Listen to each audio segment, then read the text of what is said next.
Sayyidina Muhammad amma ba'd. Wa qala Allah Ta'ala fil Qur'anil Karim alladzina qala lahum minan nas alladzina qala lahumun nasu innan nasa qad jama'u lakum fakhshawhum fasaddahum imanan wa qalu hasbunallahu wa ni'mal wakil. Pertama-tama marilah kita panjatkan puji syukur kehadirat Allah Subhanahu wa taala yang telah memberikan kita kenikmatan sehingga pada kesempatan sore hari ini saya bisa mengudara lagi bersama Mitra Kusuma semuanya, dan semoga Mitra Kusuma dalam keadaan sehat walafiat, dan sholawat salam juga tak lupa kita sanjungkan kepada junjungan kita Nabi Muhammad sallallahu alaihi wasallam. Mitra Kusuma yang dirahmati Allah, pada kesempatan hari ini kita berjumpa lagi dalam kajian rutinan yaitu Mutiara Sore ya. Pada sore hari ini saya akan membawakan sebuah kajian yang diambil dari kitab Arba'in Nawawi, yaitu hadis yang ke-8 yang bunyinya Bismillahirrahmanirrahim. Al-hadisu as-saminu ngan Ibni Umar radhiyallahu ta'ala anhuma anna Rasulullah sallallahu alaihi wasallam qala. Nah, di sini hadis yang ke-8 itu diriwayatkan oleh Ibnu Umar. Ibnu Umar itu berarti anak dari sahabat Umar bin Khattab ya. Yang terkenal namanya itu, kalau kita baca Ibnu Umar dalam periwayat hadis biasanya adalah Abdullah bin Umar. Kalau di sini dikatakan disingkat Ibnu Umar saja. Berarti di sini isi dari Ibnu Umar adalah Abdullah bin Umar bin Khattab. Nah, dia lahir 3 tahun setelah masa kenabian. Dia juga termasuk sihorus sahabat, jadi sahabat kecil di masa Rasulullah. Semenjak kecil dia sudah sangat pandai. Dia juga pernah menawarkan diri untuk ikut berperang. Pada waktu itu umurnya kurang lebih 12 tahun. Dia ingin ikut perang, tetapi oleh Rasulullah belum diperbolehkan. Lalu dia diperbolehkan ikut perang pada umur 15 tahun. Pada waktu itu adalah perang Ahzab. Kita lanjutkan lagi, itu sekedar biografi dari Ibnu Umar adalah Abdullah bin Umar yang menjadi anak dari sahabat Umar. Ana Rasulullah sallallahu alaihi wasallam qala umirtu an uqatilan nasa hatta yashhadu an la ilaha illallah wa anna Muhammadar Rasulullah. Nah, di sini hadis yang ke-8 ini adalah hadis yang biasanya digunakan oleh kaum muslimin untuk berjihad. Nah, ini bagaimana sih kita memahami hadis yang seperti ini? Kalau kita lihat dari arti hadisnya, umirtu an uqatilan nasa. Jadi si Rasulullah diperintahkan untuk membunuh manusia, membunuh. Umirtu di sini otomatis kalau bahasa Nabi, kalau Nabi kok diperintah, mesti ya diperintah oleh Allah. Lah Allah memerintahkan umirtu an uqatilan nasa hatta yashhadu alla ilaha illallah wa anna Muhammadar Rasulullah. Jadi Nabi diperintah untuk membunuh manusia atau memerangi manusia sampai mereka mengucapkan asyhadu alla ilaha illallah wa asyhadu anna Muhammadar Rasulullah, atau kita kenal dengan istilah syahadat.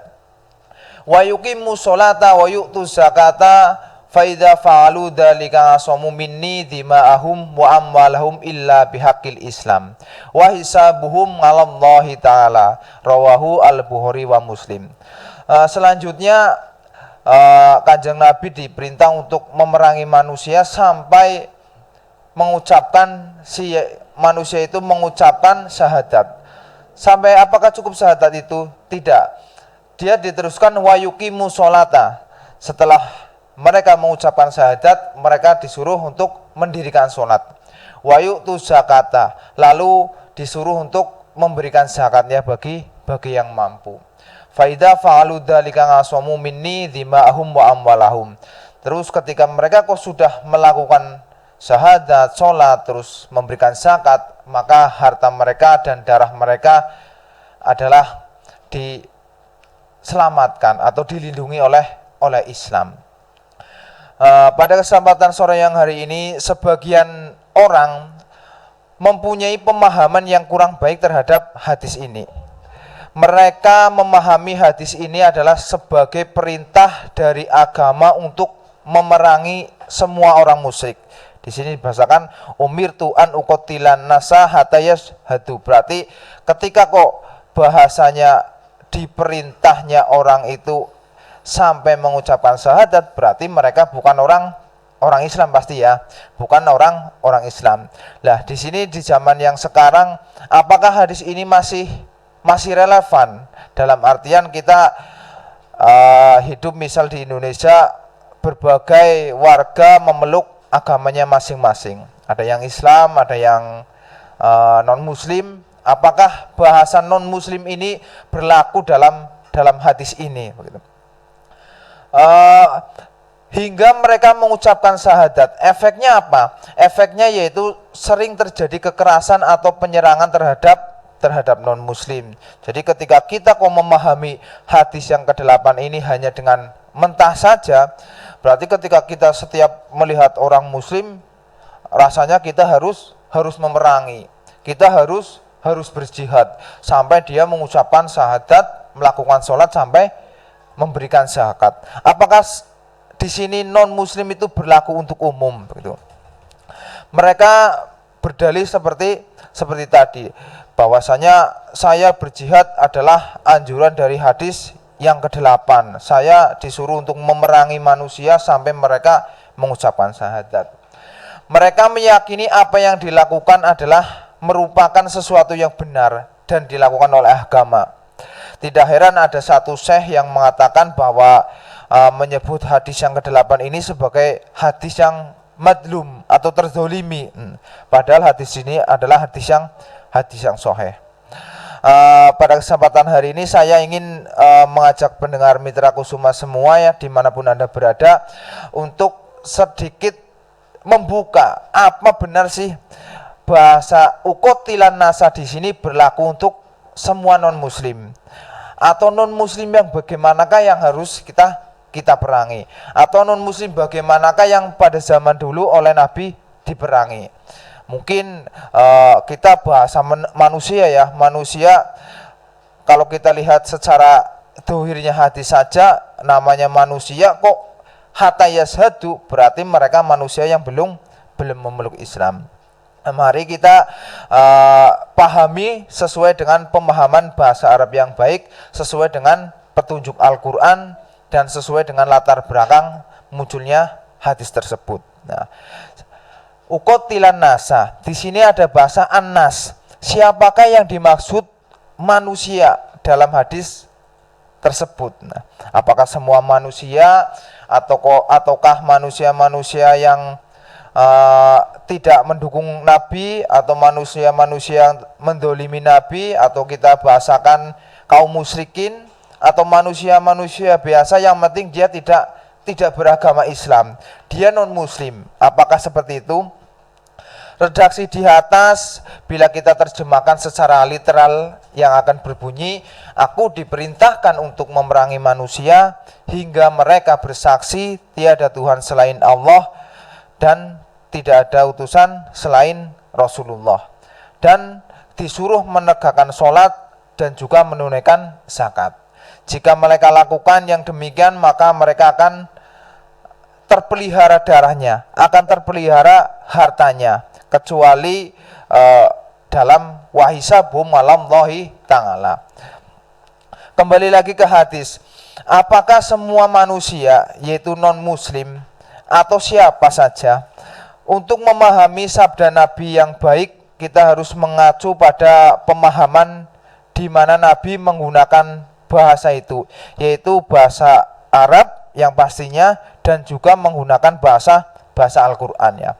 Bahasa Al-Qur'an di sini kita harus waspada ya, ketika menafsirkan Al-Qur'an kita harus tidak sembarangan, kita harus mempelajari ilmunya dulu. Ketika kita kok memahami Al-Quran, memahami hadis secara kata saja atau secara literal saja, maka kita bisa tersesat atau kebingungan dalam menafsirkan hadis. Contohnya hadis yang seperti ini ya. Hadis ini fenomenal sekali digunakan untuk kaum-kaum yang fanatik untuk melakukan jihad. Lah di sini Nabi menggunakan bahasa Al-Qur'an, yaitu disebutkan bahwa ada kata anas. Maka yang dimaksud adalah manusia. Manusia itu bisa dalam kategori manusia banyak, bisa dalam kategori manusia sedikit, atau bisa dikatakan manusia dalam jumlah banyak atau manusia dalam jumlah sedikit. Ini kita lihat dari sisi anasnya dulu. Anas dalam Al-Qur'an bisa diartikan satu orang, bisa diartikan sebagian orang, juga bisa diartikan banyak orang. Nah, di sini bukan saja manusia ya. Dalam artian kita melihat hadis di bawah ini atau yang firman Allah juga ada seperti wa'adzin finnasi bil haji, dan berserulah kepada manusia untuk mengerjakan haji. Di sini juga menggunakan kata anas, wa'adzin finnasi bil haji. Nah, di sini siapakah yang dimaksud anas pada ayat ini? Pada firman Allah, yang dimaksud adalah orang muslim saja. Berarti ketika kok bahasanya anas bisa berupa kelompok seperti tadi, bisa golongan besar, bisa berupa kalangan kecil. Kalau melihat firman Allah yang tadi wa'adzin finnasi bil haji, berarti kata anas di sini adalah khusus untuk umat Islam, khusus untuk orang muslim saja. Orang selain non muslim tidak masuk kategori anas dalam firman Allah tersebut, karena orang musyrikin atau orang non muslim tidak diwajibkan untuk melakukan haji. Nah, ini satu contoh bahwa anas itu berlaku juga untuk orang muslim.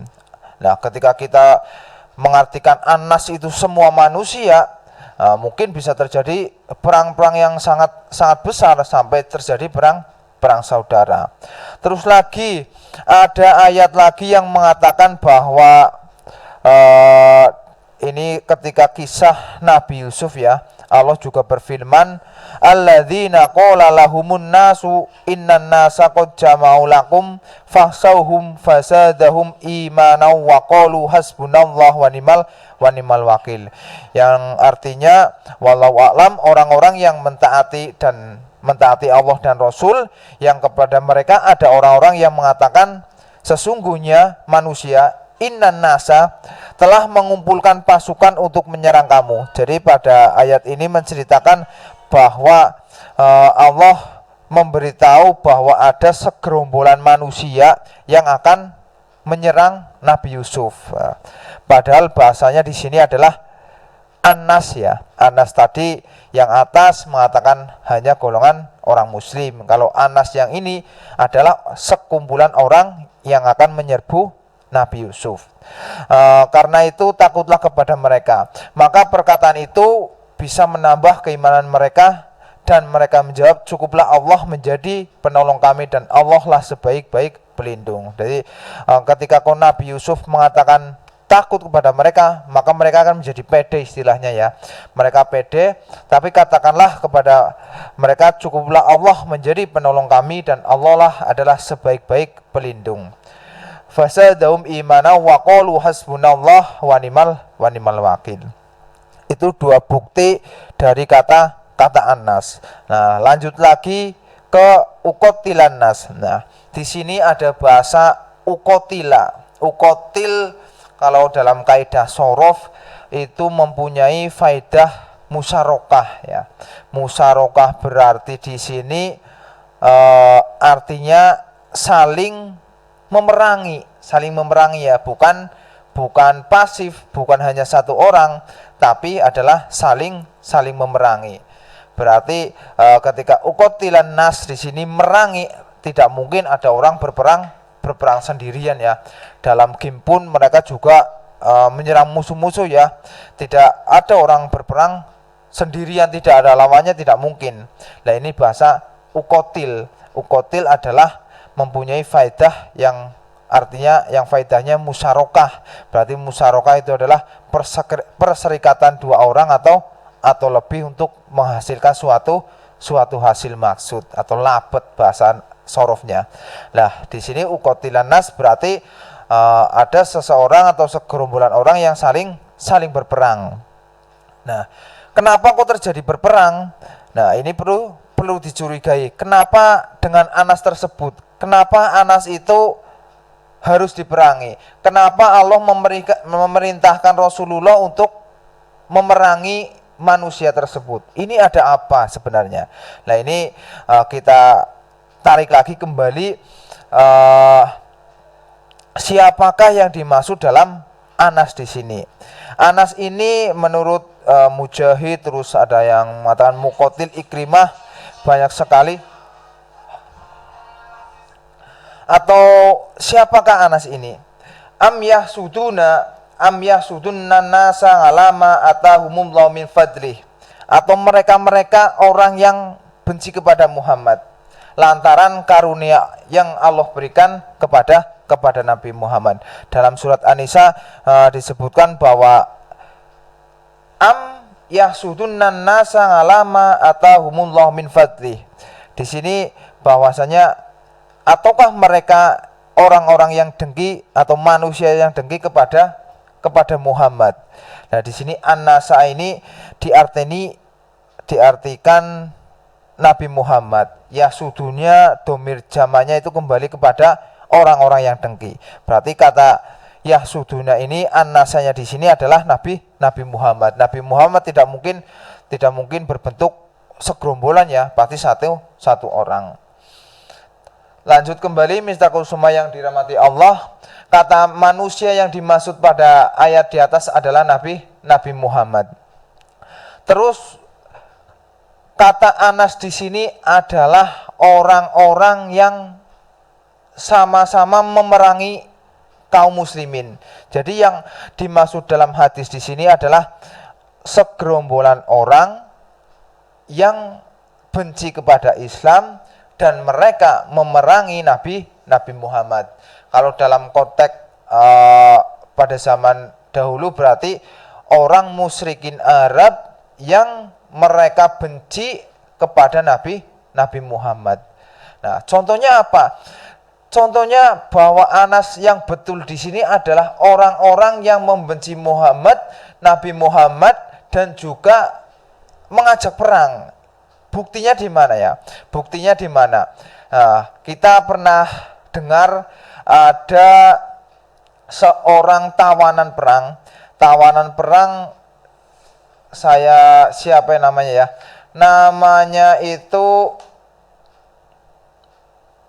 Sumamah bin Utsal. Nah, Sumamah ini adalah tawanan perang dari negeri Najd. Nah, di sini tawanan tersebut kenapa kok oleh Nabi tidak diperbolehkan untuk dibunuh? Nah, di sini karena tawanan di sini adalah orang-orang yang sudah menyerah. Biasanya kalau bahasa tawanan itu dalam perang itu bagaimana Mas Mustafa itu? Tawanan ya berarti yang bersalah ya Ustaz ya? Tawanan itu kan misal gerombolan Nabi Muhammad memerangi kaum musyrikin. Nah, kaum musyrikin itu mungkin ada sebagian yang kalah dan ketinggalan lari. Mungkin hanya kena pedang kakinya sehingga tidak kuat lari, akhirnya dia menjadi tawanan. Tawanan musuh berarti ya. Tawanan musuh, tawanan si pemenang. Nah, di sini Sumamah juga sebagai tawanan dari Nabi Muhammad. Nah, ketika dia menjadi tawanan, kenapa kok Nabi tidak membunuhnya? Yang aneh begitu. Padahal ketika Anas di sini berlaku untuk misal non muslim, kenapa Usamah yang pada waktu itu masih dalam keadaan non muslim kok tidak dibunuh? Nabi tidak memerintahkan untuk membunuh Sumamah, padahal dia orang non muslim. Nah, di sini bisa kita tarik kesimpulan bahwasanya an uqatilan nasa, kata manusia di sini kata manusia yang harus diperangi adalah non-muslim yang juga memerangi Nabi Muhammad. Nah, bisa ditarik kesimpulan seperti itu Mas Mustafa. Jadi bukan setiap non-muslim itu harus diperangi. Wong bahasanya saja di sini ukotila, saling memerangi. Bukan an aktula, umirtu an aktula. Ketika bahasanya umirtu an aktula, berarti saya diperintah untuk membunuh manusia sampai dia mengucapkan syahadat. Berarti ketika bahasanya an aktula, saya dibunuh untuk membunuh manusia sing pokoknya nang kono selain non muslim begitu. Musuh berarti ya Ustaz. Musuh pun itu seperti tadi, musuh yang juga memerangi umat Islam. Ketika musuhnya hidup berdampingan seperti di Indonesia, Islam dan non muslim tanpa ada saling membenci, saling menghujat atau menjelek-jelekan, ya mereka non muslim yang tidak wajib untuk diperangi karena dia tidak memerangi Islam seperti itu. Nah, ini banyak sekali yang menggunakan hadis ini sebagai hadis untuk berjihad. Disayangkan sekali ya ketika memahami hadis ini an ukotilan nasa pokoknya sing bentuknya non muslim nang kono ya harus diperangi. Terus ada pendapat yang didukung juga oleh Ibnu Taimiyah yang menguatkan bahwasanya kata an-nas di sini adalah bukan sembarang non muslim, yaitu dia berpendapat bahwa manusia yang boleh diperangi hanyalah orang-orang musyrik yang menghunuskan pedang mereka untuk menyerang umat Islam, bukan orang-orang musyrik yang berdamai dengan orang Islam. Itu pendapat yang juga diperkuat oleh Ibnu Taimiyah. Mereka mengatakan juga berdasarkan dengan sebuah firman Allah yang artinya wallahu a'lam, dan perangilah di jalan Allah orang-orang yang memerangi kamu, tetapi janganlah kamu melampaui batas, karena sesungguhnya Allah tidak menyukai orang-orang yang melampaui batas. Firman Allah Quran surat Al-Baqarah ayat 190. Nah, itu bisa nanti dicek Mitra Kusuma yang dirahmati Allah. Quran surat Al-Baqarah ayat 190. Di situ dikatakan, dan perangilah di jalan Allah orang-orang yang memerangi kamu. Nah, orang-orang yang memerangi kamu. Coba mungkin bisa dicek Mas Mustafa Quran surat Al-Baqarah ayat 90 ya. Itu saya tidak mencantumkan betul Qurannya. Saya sudah cari di Google. Ya, betul. Bagaimana itu lafalnya itu? Ini waqatilu fi sabilillahilladzi la yuqatilunakum wala ta'tadu innallaha la yuhibbul mu'tadin.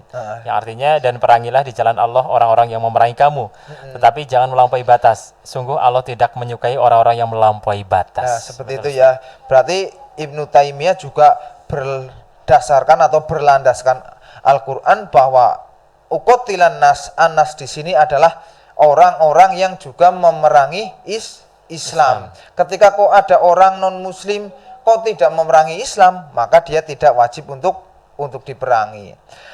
Juga orang-orang musyrik yang tidak memerangi umat Islam seperti pendeta, orang-orang tua renta, perempuan, anak-anak, mereka juga tidak boleh diperangi. Misal ada sekawanan non muslim tapi dia sudah tua, dia non muslim tidak ikut berperang, oleh Nabi juga tidak diperbolehkan untuk diperangi. Misal hanya orang tua yang sudah tidak bisa berjalan, sudah tidak bisa kemana-mana, atau anak-anak yang masih polos tetapi mereka non muslim, oleh Nabi juga tidak diperbolehkan untuk diperangi. Nah, dari penjelasan di atas jelaslah ya bahwa yang dimaksud dengan anas adalah, atau anas yang boleh diperangi pada hadis di atas adalah orang-orang musyrik yang mengangkat senjata yang memerangi umat Islam. Nah, faida fa'alu dzalika asamu minni dima'ahum wa amwalahum illa bihaqil Islam. Nah, ketika mereka sudah mengucapkan syahadat, melakukan sholat, juga memberikan zakat, maka harta dan darah mereka dilindungi oleh oleh Islam. Wa hisabum 'alallahi ta'ala. Wa hisabum 'alallahi ta'ala di sini dalam syarahnya dikatakan qaulu sallallahu alaihi wasallam hisabum 'alallah yakni man ata bi syahadataini wa iqamas shalah wa itai zakat ngasomu dimahu wa malahu summa in kana fa'ala dzalika biniyatin kholisatin sholihatin fahuwa mu'minun. Di sini ketika orang datang dengan membaca syahadat, dengan melakukan sholat, terus juga memberikan zakat, maka dia darah dan hartanya dilindungi. Tetapi apa? Summa in kana fa'ala dzalika biniyatin sholihatin, dengan catatan niat mereka adalah niat yang bagus. Dia melakukan membaca syahadat, dia melakukan sholat, dia melakukan memberikan zakat. Tetapi karena dia takut, bukan karena niat yang tulus, maka dia tidak dikatakan sholihatin fahuwa mu'minun. Atau dalam syarahnya dikatakan wa in kana fi'lahu taqiyatan wa khaufan minas sayfi kal munafiki faisa bungallahi wa huwal mutawalla syara'ir. Nah, ketika mereka datang karena takut dengan pedang, karena takut dibunuh, maka dia dikatakan seperti orang munafik. Nah, walau hatinya dalamnya hati seorang siapa yang tahu ya Mustafa ya? Betul sekali. Dalamnya lautan orang bisa tahu, tapi dalamnya hati orang siapa yang tahu? Nah itu. Mungkin kita sudah mengucapkan syahadat. Nah, syahadat di sini atau sholat di sini atau zakat di sini kita karena takut akan dibunuh. Jadi ketika mau dibunuh mengatakan saya masuk Islam, asyhadu alla ilaha illallah wa asyhadu anna muhammadar rasulullah. Karena wong Arab kan mestine ngucapna syahadat gampang ya karena bahasa Arab. Tidak kayak di sini kadang ada yang kesulitan ya. Non muslim yang mau masuk Islam biasanya ya mengucapkan syahadat itu agak suka ya dipandu dulu, tidak kayak orang itu. Orang Arab ketika sedang perang ditangkap mau dibunuh tinggal bilang asyhadu alla ilaha illallah wa asyhadu anna muhammadar rasulullah. Nah, dia kan ketika mengucapkan hal tersebut maka dia dikatakan orang yang masuk Islam. Gitu. Nah, nanti berbulan-bulan hatinya ya tidak tahu ya, dia karena pura-pura atau politik tidak tahu. Untuk menghindari pembunuhan. Iya, yang penting dia selamat dari pembunuhan, maka dia mengucapkan syahadat. Nah, faisa bungalallah. Nah, untuk urusan yang seperti itu hanya Allah yang tahu, yang menghitung urusannya. Allah buat jadi munafik, bu pancen bener, itu nanti Allah yang menilai.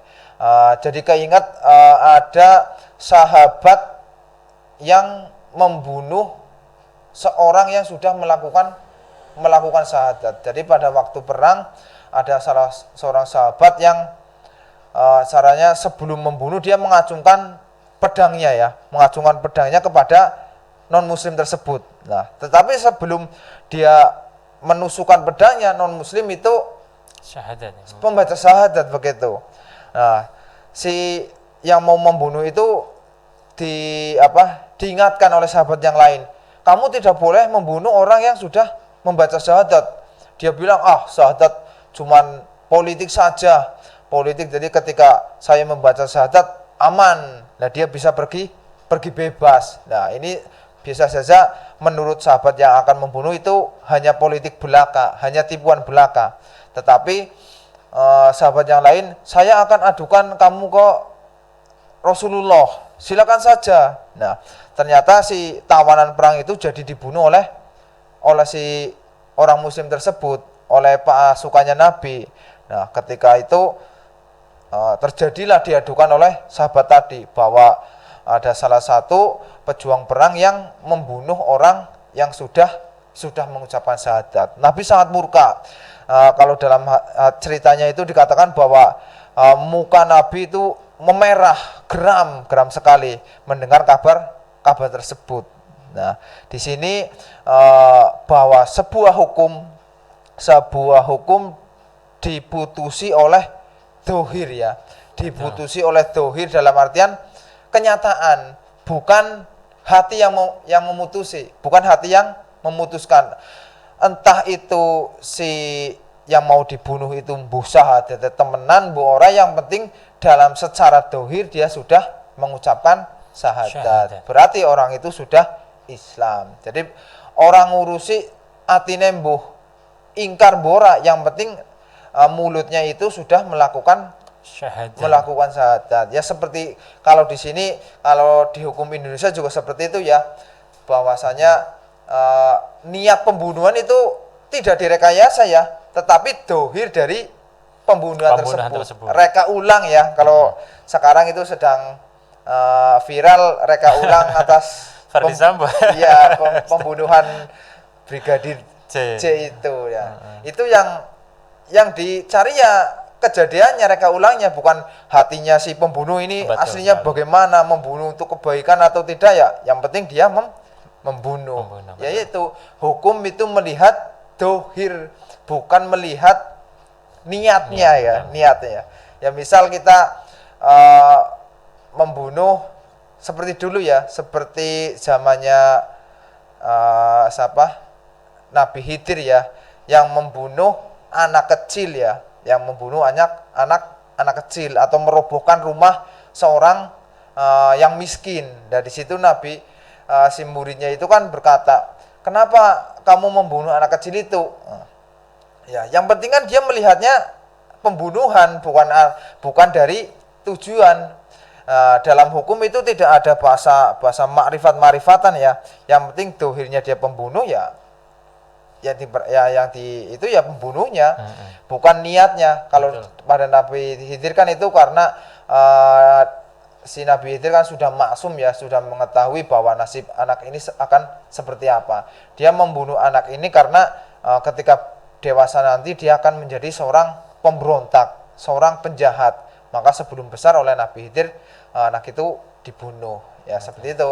Pokoknya ketika kok bicara hukum ya dohirnya yang kita hukumi, bukan niatnya. Seperti peperangan tadi antara sahabat dan kaum non muslim yang perang, mau dibunuh dia mengucapkan syahadat ya. Mungkin hanya itu yang bisa saya sampaikan, bahwasanya hadis yang ke-8 yang diriwayatkan oleh Ibnu Umar radhiyallahu taala, qala umirtu an uqatilan nas hatta yashhadu alla ilaha illallah wa anna muhammadar rasulullah wa yuqimus sholata wa yutuz zakat ila akhirih, bahwa hadis itu adalah hadis perintah kepada Nabi Muhammad untuk memerangi non muslim yang apa tadi? Yang ikut memerangi juga. Yang memerangi umat Islam. Jadi bukan non muslim secara khusus. Secara khusus yaitu non muslim entah itu memerangi atau tidak itu diperangi, tetapi non muslim secara khusus yaitu orang-orang muslim yang menghunuskan pedang mereka untuk memerangi umat Islam, bukan orang muslim yang berdamai dengan umat Islam. Ketika kok non muslim kok berdamai dengan umat Islam, maka ya mereka tidak harus diperangi, tidak wajib diperangi. Wajib diperangi ketika mereka juga mengajak perang kepada kita.